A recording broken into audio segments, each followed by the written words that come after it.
Hello and welcome to this special Sailing Fair Isle feature. Yes, it's the first of a series of features. We're going to put them out fortnightly. It's a compilation of everything from the top. We started it about 3 years ago. You'll see from the intro for the first section here, it was actually in Venice when we were there when we started putting this together, but we've finished them off now. So it is an easy way to catch up with all the best bits. All the best bits from our journey from the UK through the Med and out here to the Caribbean. So if you want to have a longer watch, more about sailing and the adventure than everything that goes on in every single fortnight, then this is the series for you. If you do want every single detail, of course you can binge watch on YouTube as well. I'll put a link up the top and it will go through all the episodes, but there are quite a lot of episodes now, so this might be an easier way of doing it, which is why we've sort of put these together. And the box set, all of them, all the features will be on our Patreon site, and you can join the Patreon site for free. But once you get there, you might feel that you want to join one of our tiers, which would be absolutely wonderful. Yep, we rely on our patrons to keep us going. So yeah, have a look at that, go through, catch up, and if you want to join one of the tiers, that's great. We have a good community. We do. So I hope you like the films.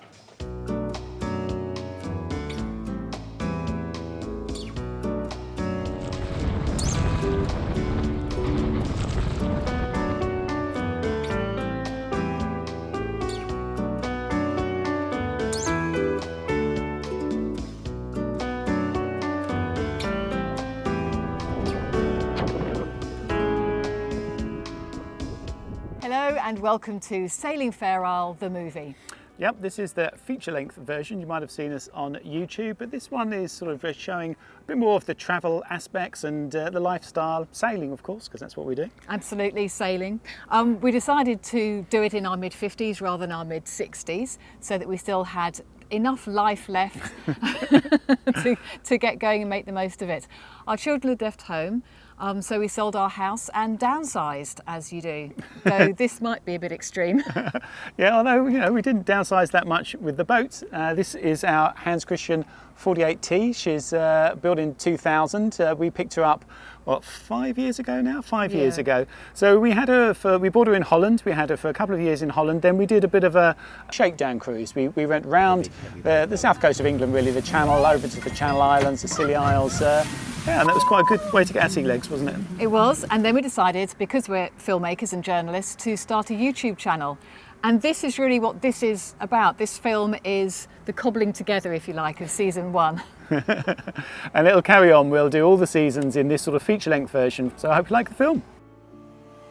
The first leg of our round-the-world journey starts in Eastbourne in the UK, where we spend 2 years refitting Fair Isle. We then sail along the southern coast of England to Plymouth. Here we meet up with a group of similar boats for ARC Portugal 2019. We cross the Bay of Biscay together and cruise slowly down the Portuguese coast to Lagos. We set off on a sunny summer's day with a good easterly breeze in our sails and excitement and anticipation in our hearts. Our adventure begins.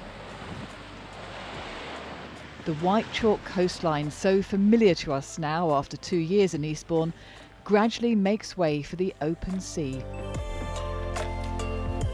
Our first stop is in one of my favourite places.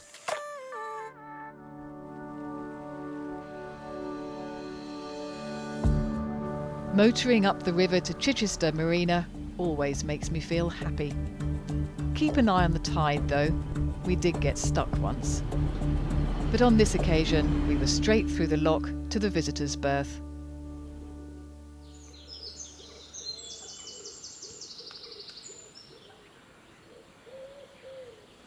We really love this place, so we stayed for a couple of nights.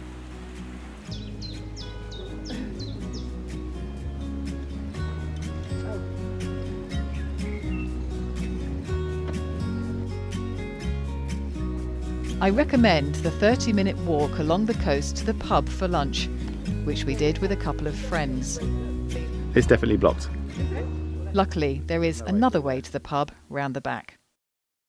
The next leg takes us past some old Napoleonic forts outside Gosport. The Solent is also getting quite busy. As you can see, there is quite a lot of traffic, more like a motorway than a shipping lane.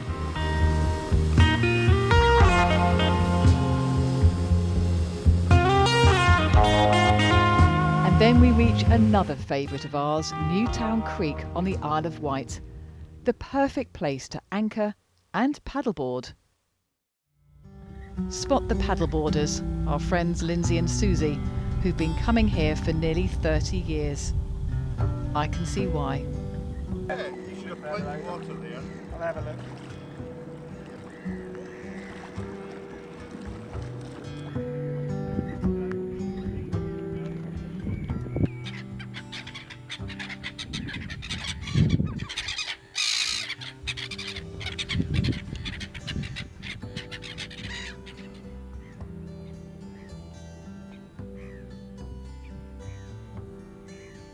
Minutes of stability that can still be ruined by one moment of lack of concentration. I know that.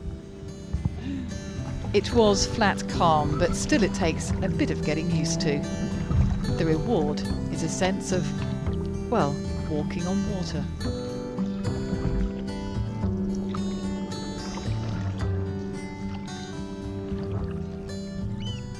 Fairly empty in here at the moment, which is lovely. You can get about 50 boats in here. It gets very packed on summer weekends. There's a few mooring buoys which they do charge you for, but it's free to anchor. We normally anchor over in the corner where Judy is there now, but actually when we came in yesterday we could see actually it was quite shallow there. There's only a few places we can get with our 2-metre draft in here. And you do have to be careful with the navigation. You can see there's this whole wall here which on springs gets covered.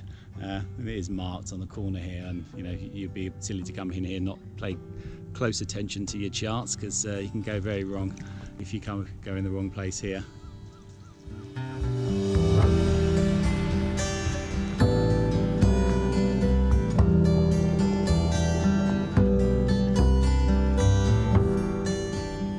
The beauty of being on top of the water on a paddleboard is that the wildlife here, the seals that live here, are happy to come really close. They don't tend to come this close if you're in a boat, even a small one for some reason.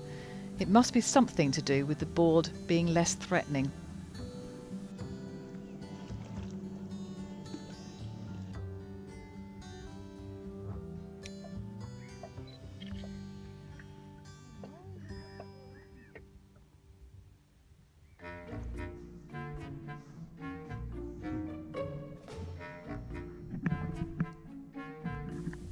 This bull seal seems to love diving in the water and just touching the paddle, then spinning off. Hours of fun.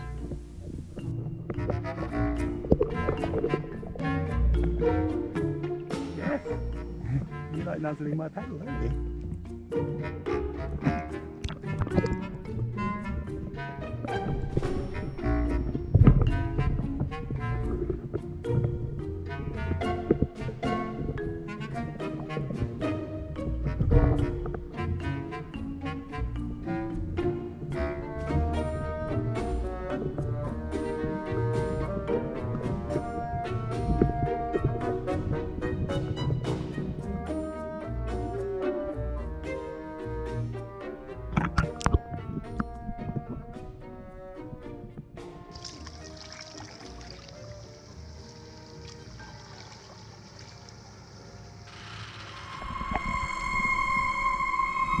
Anyone who swims here needs to look out for jellyfish. Beautiful to watch, but quite unpleasant if you get stung.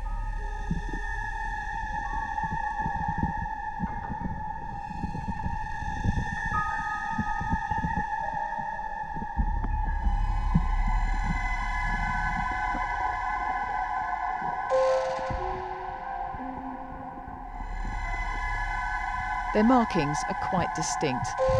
You can see why they're called compass jellyfish.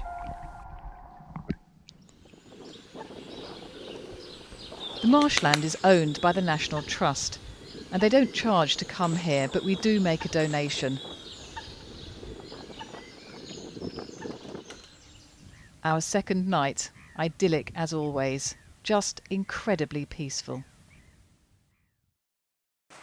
The next morning we are on our way again, flying past the white rocks at the end of the Isle of Wight called the Needles. Some good wind in the sails took us out of the Solent and into the English Channel.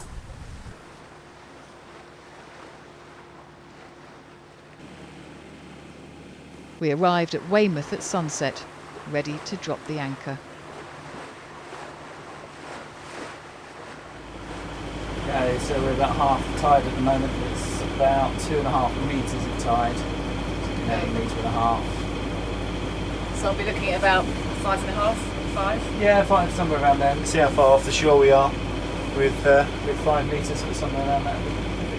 Well, it doesn't look too crowded. No, I think we're the only ones out there. Yep. In fact, the only greeting was from these giant barrel jellyfish. They don't sting, which is just as well. Sun's gone down, and as you can see, a little bit of a swell going on. Just a little one, but annoying because it's pretty flat and it's just a little bit of swell coming in on the beam. Don't think he's rolling as much as me.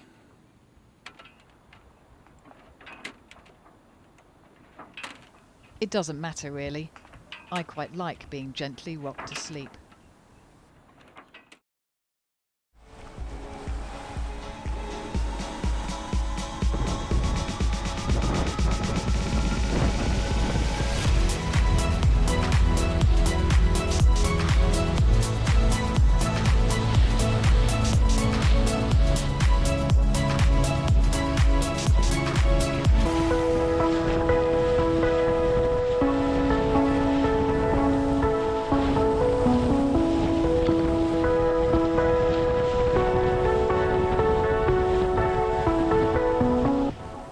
Now this is a sight. Sailing into Dartmouth always takes my breath away. The whole town is built on the river and there's always something to see. The chain ferry has been here for decades, still the cheapest and most efficient way of getting across.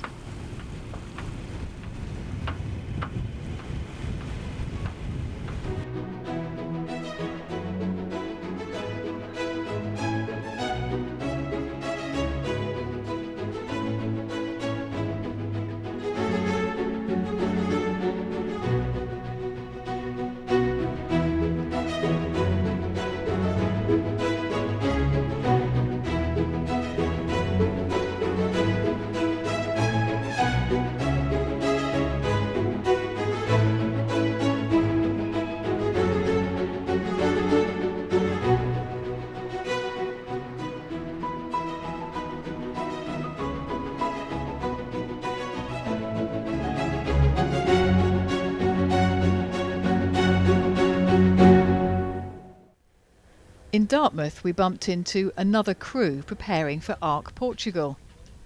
Seasoned sailors, all of them, with their own particular reasons for making the trip. I'm looking forward to a saucer, putting a saucer on the bow, putting a packet of butter on it, and as we go down through the latitudes that butter melts, because this is all about going where the butter melts. Some sunshine and sailing where we can open the cockpit and enjoy it rather than be all dressed up in oilies and so forth. I think that would be much better.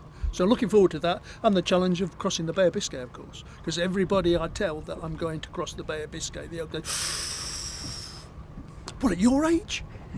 I said, "Well, the other two people on the boat are both older than me." So there you go. Age is just a number when it comes to sailing. What really matters is the weather. Chris from ARC Portugal checked that all the boats had the required safety equipment. The harnesses, the crutch straps and the spray hood.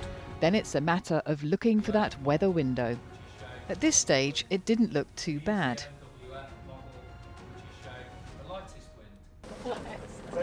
As luck would have it, one of the other boats in the fleet had their own meteorologist on board. Peter and his crew were just getting their boat ready when we walked past, so we thought we'd ask what they thought the weather would be like. So what does it look like then for the next 5 days? I mean, that's the important bit for us, isn't it? Yeah, it's interesting actually, because about a week ago I was looking at it and thinking, gosh, it couldn't be better. But since then, everything's changed, and it's sort of changed completely the other way around. Yeah, I might be, if we're still in phone contact, ringing the our daughters and finding out where you are on the tracker, just to know. Because I'll just watch your face and see if this is right. I was going to come out and hug the coast to make the most of that southerly that's there, to get enough west in as possible. Yeah, and then, before it goes west. Before it goes, yeah. So yeah, I think that would be a good plan. So hi guys, this is just a test, isn't it? Yeah. Yeah, we're practicing the man overboard procedure. Okay. And I'm the one with the wet bottom.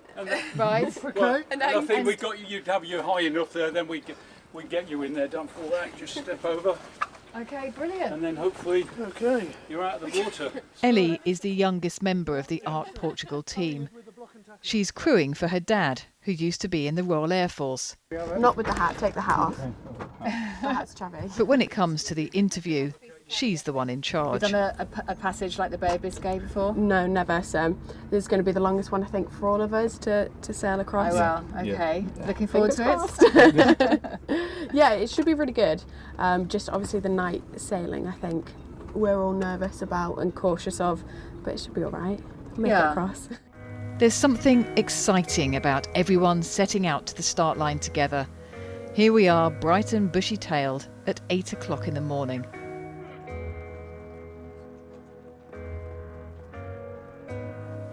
It is a bit of a race. No one's taking it too seriously.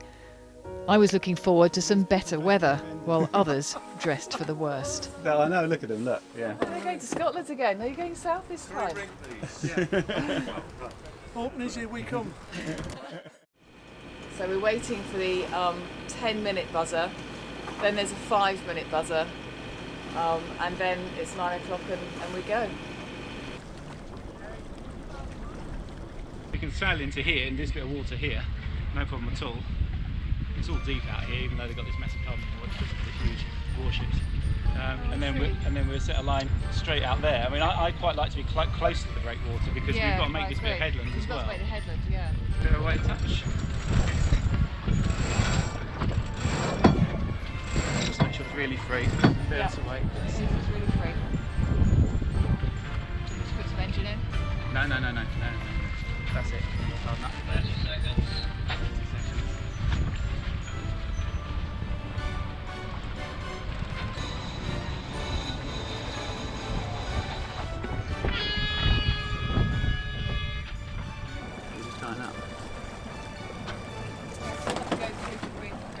So we're just coming out of Plymouth Sound now.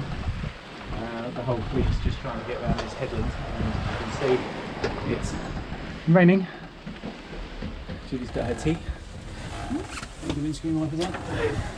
Oh wow, I think these Cal things will take a bit of getting used to. Then he spilled the tea all over himself. But when I'm on night duty, this is going to be my lifesaver. Hot drink. Turn the wipers off. I suppose it's good really that it's raining, because we're going somewhere warm. We feel a bit cheated if it was lovely and warm in England and we were going somewhere. That is such a good way of thinking about it.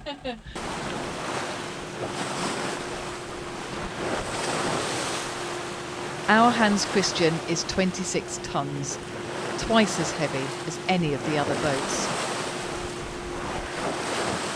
We like to say she's built for comfort rather than racing.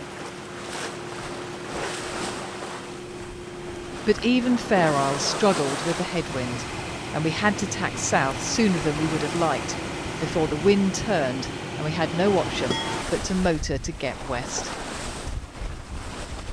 Then the waves got bigger and it was pretty choppy, and we weren't even in the Bay of Biscay yet. All this was in the English Channel.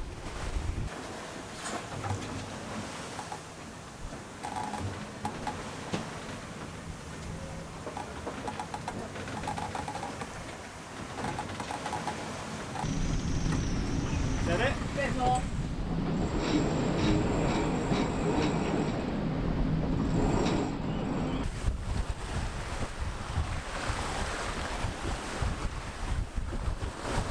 As the sun went down, I was reminded of how beautiful the sea can be. But it did get cold. Okay, on night watch, first night. It's midnight now. Pitch black. Actually, there's no moon. It's cloudy anyway. There's no stars, and it's quite cold. I mean, I've got my ski jacket on here. At the moment, in the middle of the English Channel, we've come from Plymouth. We're going to try and get down the edge of France here, all the way across the Bay of Biscay and into Spain. But for tonight, it's trying to make this traffic separation zone here. I'm going to go on the inside of it. A lot of ships in the English Channel coming backwards and forwards through here. It'll be daylight by the time we get there. I've plotted a line. It's 53 nautical miles to there. So midnight now. It'll be easily daylight by the time we get there. Originally I planned to come this side of it. That was my plotted route, but hey ho, let's lay plans. We lost sight of the other boats within the first few hours, really. A few of them pop up on AAS every now and again. At the moment, Leone is keeping pace with us. It's the only one that I can see at the moment. She's only 36 footage, doing very well. She's keeping pace with us. Quite heavy seas.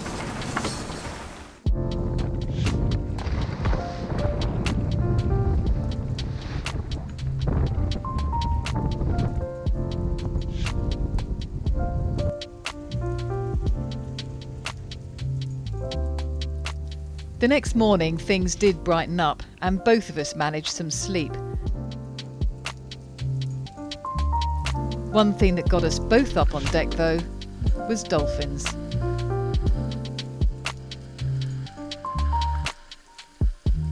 The wind's dropped, which is why you can see them so clearly, playing with us.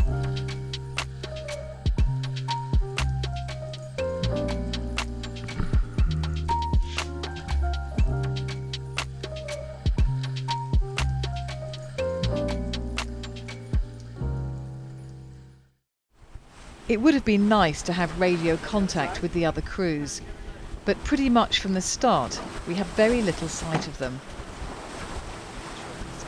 Just approaching our second night at sea. We're in Biscay now. Been a frustrating day really. The weather's been on the nose. 9 times out of 10 you'd come to do Biscay and you'd have a broad reach with a westerly all the way down. Not this week.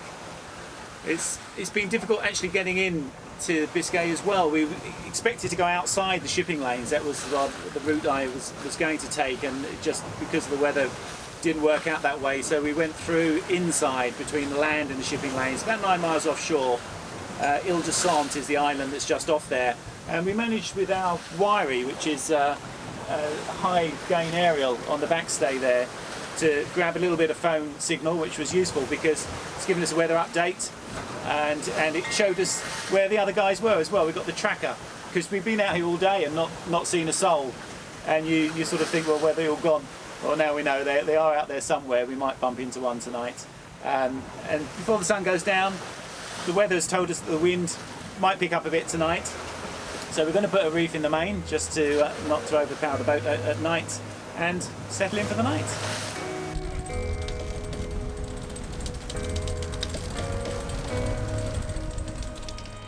It's definitely the brightest rainbow I've ever seen. That's amazing, isn't it? That's just stunning. It's beautiful.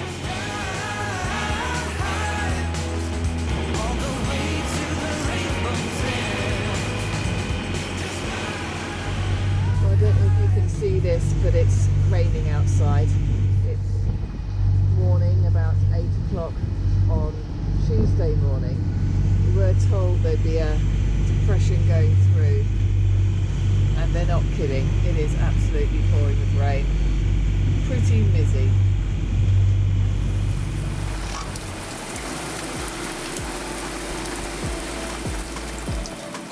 Just when you feel there must be better places to be, this happens.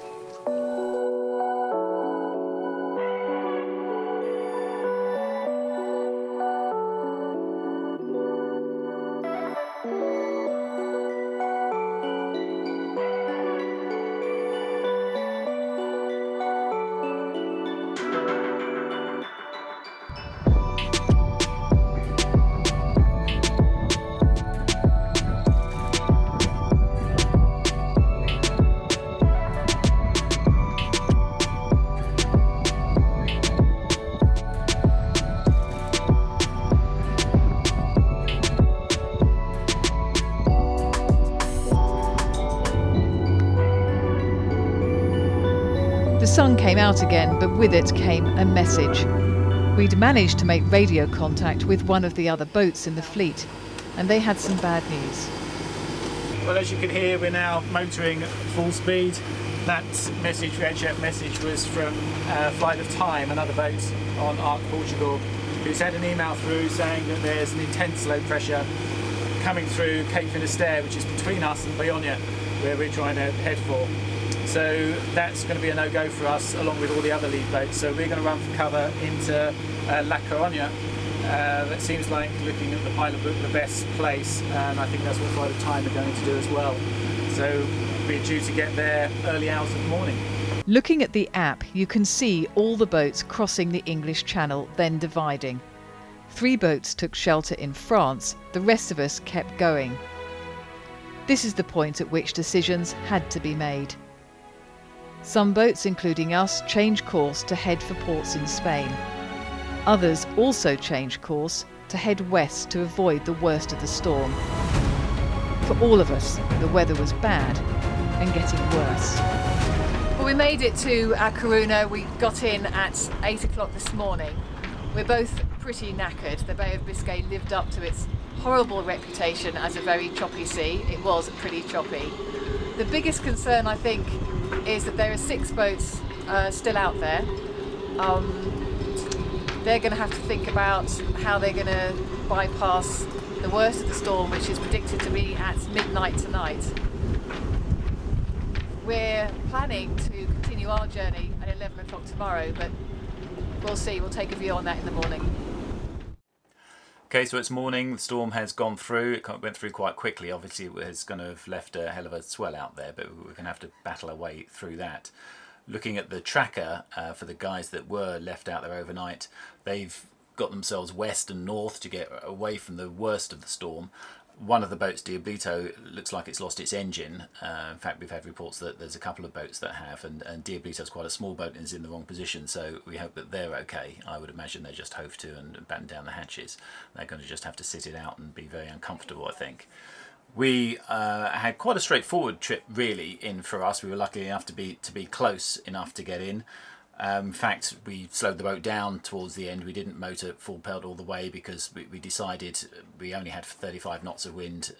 It didn't seem to be getting that worse that quickly, so we waited for dawn to come in at light because it's not somewhere we've been in before. And I just wanted to go through some of that navigation with you because it shows the importance of a pilot book because there is a section coming into A Coruña where there's some really shallow banks offshore, and although looking at the chart plotter, the bank is on there. It's Banco Yencentis. It's just north of the port, quite a big shallow bank, and it steepens out from 60 metres to 10 metres, so obviously there's enough to go through there. We only draw 2 metres, but that's not the point. It's the fact that it's going to build up that huge swell. And that's not obvious unless you know the area by just looking at a chart. So if you look at the Navionics chart here, it's auto routed us through straight over the middle of the Banco Yencentis because it knows it's not too shallow for us. It doesn't know the storm conditions. It's up to you to look at that, and obviously you should make your own routing decisions on that. But it's not obvious from this chart how you would get in. It's pretty obvious that shallow, it's going to be quite steep waves on that bit and you might want to avoid it, but how? What's the best way through? Well, if you look at the pilot book, it's very clear. It's got in red, caution, the only safe approach in heavy swell or storm conditions is in the Punta Mera leading line south of Banco Yencentis. So it gives you a leading line, it tells you exactly how you get in. It means actually you've got to go right round to the west to come in from the west and on a specific leading line. And that is the only safe way in. I mean, when we came in, the swell was huge. It was still dark at that point. It got light just as we got to the entrance. But if you wouldn't want to be coming in the wrong place. So I think that's just a good example of the usefulness of a good pilot book. This is what the sea looks like the morning after the storm. The high winds have gone, but the swell is quite incredible. Well, we surfed in yesterday and we're kind of surfing out again today. These waves are really enormous. But it looks sunnier back there in A Coruña, so we're leaving it after the storm. What we found out later is that Storm Miguel claimed the lives of 3 lifeboat crew in Les Sables in France. A shock for everyone and a reminder of how devastating the sea can be. It took 22 hours for us to round the corner and sail into Bayonne, a lovely town and port. Diablito never did get the engine working, so had to be towed the last mile or so. They were all remarkably relaxed. Zafiro's crew, Ellie and Rob, had also been in the middle of the Biscay during the worst of the storm. It was pretty bad. It's windy now, and it did pick up very much like this, and it just kept on getting more and more and more, and the swells got bigger and bigger, and then eventually the boat became for us uncontrollable. So that's when we decided to hove to, and it was quite a traumatic experience. Yeah. Like Dad said, it just went on and on and on, and it wasn't. I think it was 24 hours or something, of just constant going over, waves crashing over the boat, and you're sat there thinking, is the next wave going to be the one that's going to hit it just at the wrong point and really flip it? Was there a time when you thought you might go over? Yeah. Every now and again the waves would come in and you could feel them hit the hull of the boat, and the boat was obviously submerged and waiting for something. Yeah. And so I was on the saloon floor kneeling and holding on. Ellie was holding on as well. It was interesting to say the least. Has it put you off? It did at the time. I must admit, in the morning, because it was first light, we decided to go, and whilst we were going, thoughts were going, can I sell the boat? Can I leave the boat at the next place? Can I get it transported back? But now we've been here and the weather has been beautiful. The wind's picked up again, but so now confidence is probably building again. But at the time, those thoughts were, what am I doing?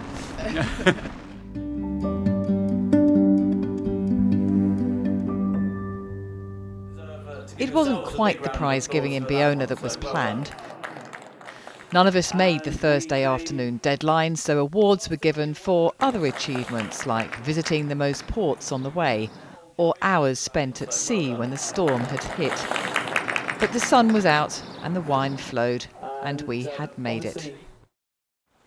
A couple of days later, we are sailing again, this time gull-winged, as we don't have a downwind sail.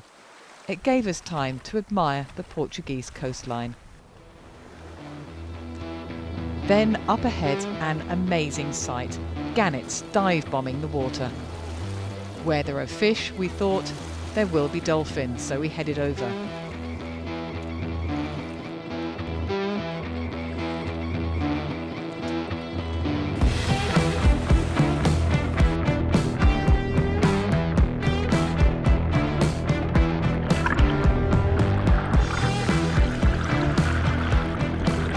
And we were right. The dolphins were rounding up the sardines.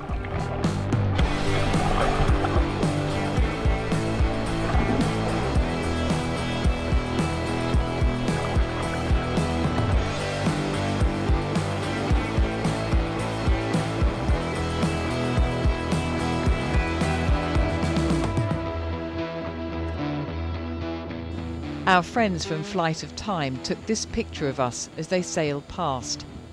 After all, we were supposed to be racing.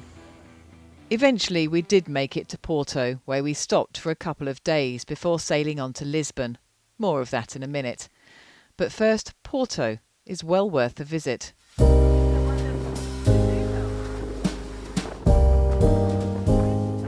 There are 7 bridges between Porto and Gaia on the other side of the river.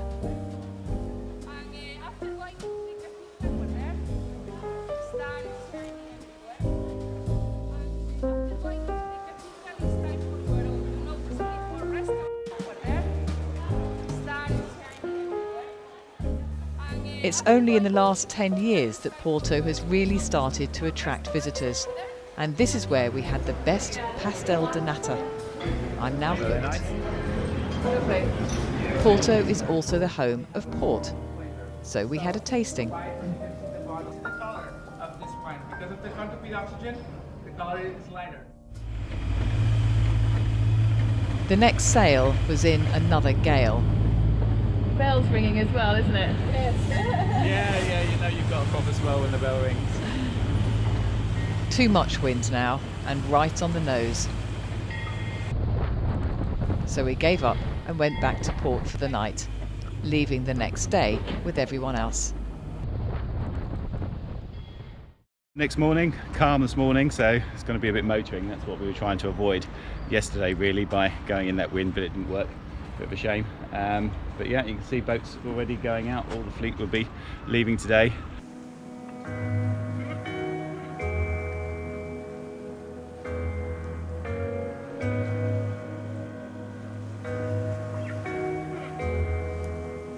Contains the remains of sailing. Squeeze, don't get too close to here, don't go close to here. Yeah, I'll get close. Squeeze him up. 28. You can squeeze these two, it's fine. Our plan was to get a good start, then film the faster boats coming past us.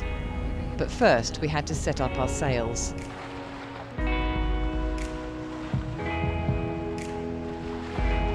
Okay, so we're off and sailing. We're getting 5.1 knots through the water out of about 13 knots of wind right behind us, so that's pretty good for us. It's not going to be good enough to keep these guys behind us. Oh, they've already got their spinnakers up. We haven't got any coloured sails on board yet. Something we're going to have to do. So any bright ideas, any real world knowledge from any of you guys that are using cold zeros and drifters and the like, put it in the comments what you think would be good for a boat like this, because that's going to be the sort of next purchase, I think, for us. Thanks for doing the survey as well, the people that have done that. What's come out of that actually is people want to know more about the sailing itself. So I'll go through what we've done here. It's a bit of a mass of ropes to get this setup done. We can see here, this rope is our preventer, which I take round the Samson post there and back to the end of the boom.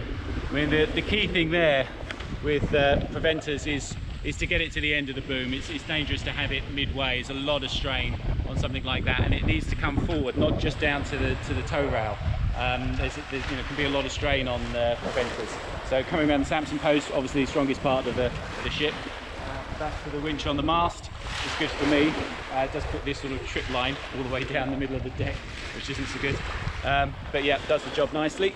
And if we come around now to look at what we've got here, I put the full Monty of ropes out on the Yankee there. I mean, we haven't got a big Genoa, so it's not an enormous sail for us to have up as this sort of downwind sail, but it's the best we've got. But I want to control the whisker pole here as best as possible, so I've got a rope above it, obviously as an uphaul, and I've got a fore guy which comes down to there, and after guy comes around to hold it back. So that means the pole is completely self-contained. I can roll up the sail when I want to, and the pole's just there, so I can roll that in, and if the wind gets too much or we need to manoeuvre or whatever, it doesn't put me in any trouble. So I think that's the best way, even though it is a bit of a faff to get it out. One of the other things that people have asked what these are on our standing rigging. Well, they look like pipe cleaners. They're made of wool. They're called baggy wrinkles, and you can see what they're doing. They're just stopping the sail chafe. They do a very good job too. Despite our best efforts, those with spinnakers were very much faster. Too much wind or too little. That really is the theme of this sail down the Portuguese coast.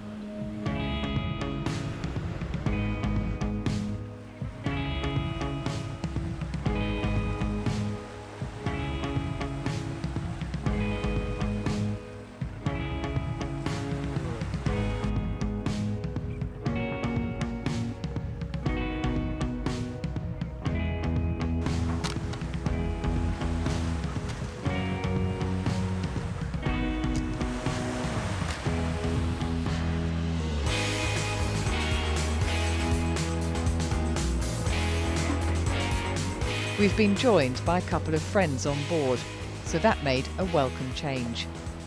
This is Helen trying her hand at fishing. Sadly, all the fish were more attracted to other boats. We still caught nothing.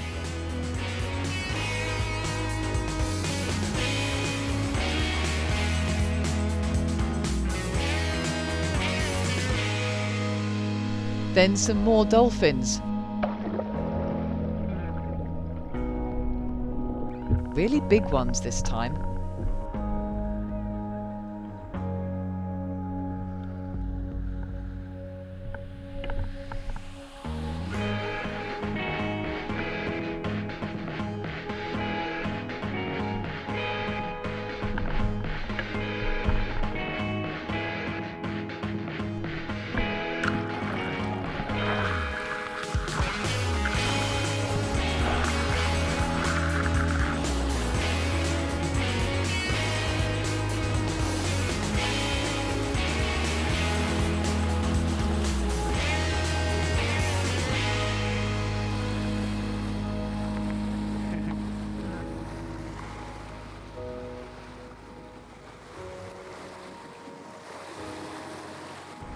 And disaster. Well, not a complete disaster, but our Yankee wouldn't roll in, so Chris and Steve had to pull it down by hand. Yeah. Okay, so what went wrong? It's got a riding turn. It's coming off the spindle in there. The whole thing's riding up and then off. Okay, that's fine. Isn't that out? Okay, yeah, that's it. We can loosen the yellow. That's great. Until this point, okay. we'd been pretty lucky with breakages. But things do go wrong, and we weren't the only ones needing to make repairs. Everyone helps each other out in the ARC, so those who like climbing masts get plenty of opportunity. Portugal has a beautiful coastline, and this was a good time to go sightseeing again. I recommend the university town of Coimbra.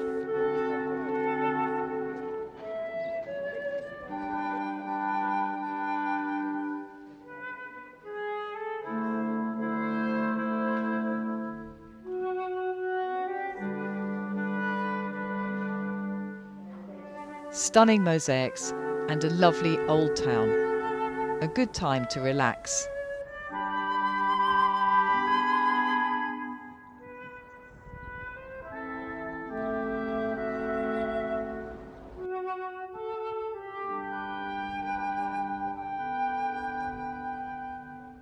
And you never know who you might bump into.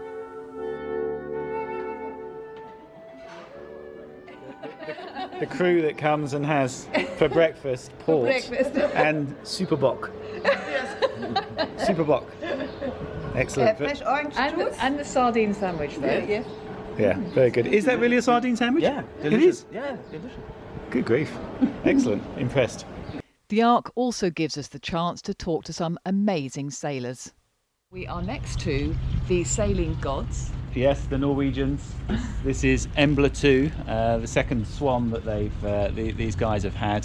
They've been and done pretty much everything. So Absolutely everything. And again, another couple that do most of the sailing, but they've been doing it for zillions of years, and they've invited us on board. Lucky us. yeah, so we're not going to pass up that opportunity. We're going to go and have a chat to them and get some tips. It's a big boat, a bit like Fair Isle, but lighter. Tove is happy to show me round. Oh, wow. You have the saloon. It's quite spacious, isn't it? We can have a whole team for dinner here. Yeah. Great. All right, And so, here we have- It's the oven, and here we have the freezer. Yep, it's quite a big Good galley, freezer, isn't it? yeah. And two And sides. the fridge is here. Okay. And you know, it's very steady to stay here and work. You can put my back on And it doesn't make you feel queasy to be down here in the storm. No. That's really good. That's so handy. I don't like being down below. And this is what I love most on this boat. Oh yes. Because on Embla first we have to creep into the bed. Right. But here I can walk into the bed. Yeah. That's wonderful. And then in the morning you just go out on the balcony. Yes, okay. Lovely. Gunnar is an incredibly experienced sailor and has his own distinct way of setting up his boat. And you've got your in a forestay on. Are you expecting a storm tomorrow? I keep that always, and keep I it there. hook on the storm jib Yeah. while we are on distance sailing, and just keep it in the bag and use it from time to time. Yeah. Okay. It's, so you can keep it in position and get the Yankee through the gap. We never tack. We tack next week, so that's You never tack. So that's not important. Yeah. Then we can furl and Yeah. So I keep that one always. And is this a whisker pole or is this an extra mast? No, this is the spinnaker boom, the spinnaker pole. It's enormous. It's enormous, you say? No, it's very good. It's light. It's carbon fiber. It's carbon fiber. Yeah.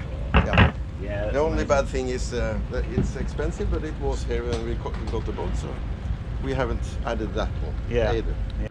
Gunnar and Tove spent 7 years sailing around the world. It's a lovely life. It's no problems. It's easy. It's close to each other and close to people we meet. Yeah. And it's an easy life, actually. Yes, Is it always easy? Was Biscay easy? Yeah, No, you have, but you forget that. You forget it easily. So that's it's a lovely life. It's a very easy life, and the problem you have to solve them yourself. You have to be a little bit technical. Yeah. Now you've been to some fantastic places. What have been the highlights for you? That is Vanuatu in the Pacific. It's very special. We stayed there for a year. What's sailing a boat like? Well, tell us a little bit about this boat then. Yeah. I mean, you've had this your second swan, is it? Second? Yes. And most people would look at this and say you'd need half a dozen hairy-arsed sailors, we would call them, to sail this boat. But you guys. Well, I don't think so. Maybe she does. No, I don't think so. But I say that it's okay to sail with the Genoa. Yes. We just Genoa, yes. We have. This has been a racing boat, so we have reduced everything. We have put on a second boom, which is a lot shorter than the original. Right. We have tuned the ropes in a way that we can handle from behind everything, reef up and down, and do everything as we used to do. So it's not difficult. We have a good main, with 2 deep reefs in. Yep. So slab reef main, you wouldn't get slab for reef, rolling. Everything, and a furling, strong Genoa 2, high cut, easy to furl. Everything to furl, and I'm very careful with the winches. The electric winches are monsters. They cut off everything. Yeah. So for a boat like this, you need to know to sail. Yeah. And then we all set off for Lagos. Good morning. It is 5 a.m. We were up very early this morning. There's no wind, so it's going to take us about 12 hours, we think, to get to Lagos at this rate, doing about 6 knots. If the wind does get up, of course, great. We'll put the sails up and do what we can. We're not the only ones out here, actually, at this time. It seems that the fishing boats also go out at about 5 a.m. So we were caught in a bit of a traffic jam coming out of the marina. But we're on our way now, open sea. Let's hope at least the sun comes out.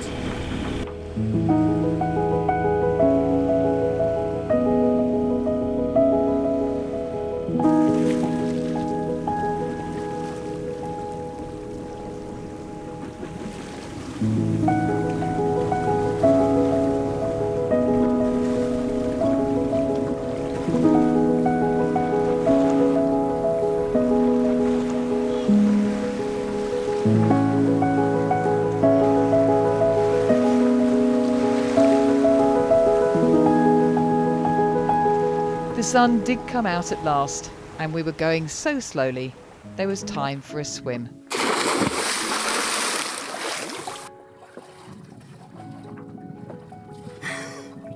It's cold. Yeah,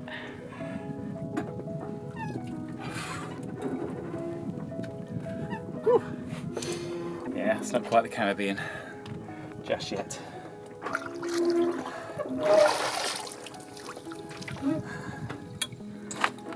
Right, back up to full racing speed. 3 knots. The coastline coming into Lagos is lovely. Little sandy bays with caves, ideal for exploring by kayak. The bridge into the marina is always busy with tourist boats, as well as yachts of all shapes and sizes. This is La Gauche. It is a fantastic marina. We've all made it here, some a bit more battle bruised than others. One thing we've been talking about quite a bit is seasickness, and one boat has got some quite good solutions. That's a good look. Mm-hmm. And around the side as well. Turn your head sideways, yeah. So you got the peripheral vision and the straightforward vision. Yep. And it worked, did it?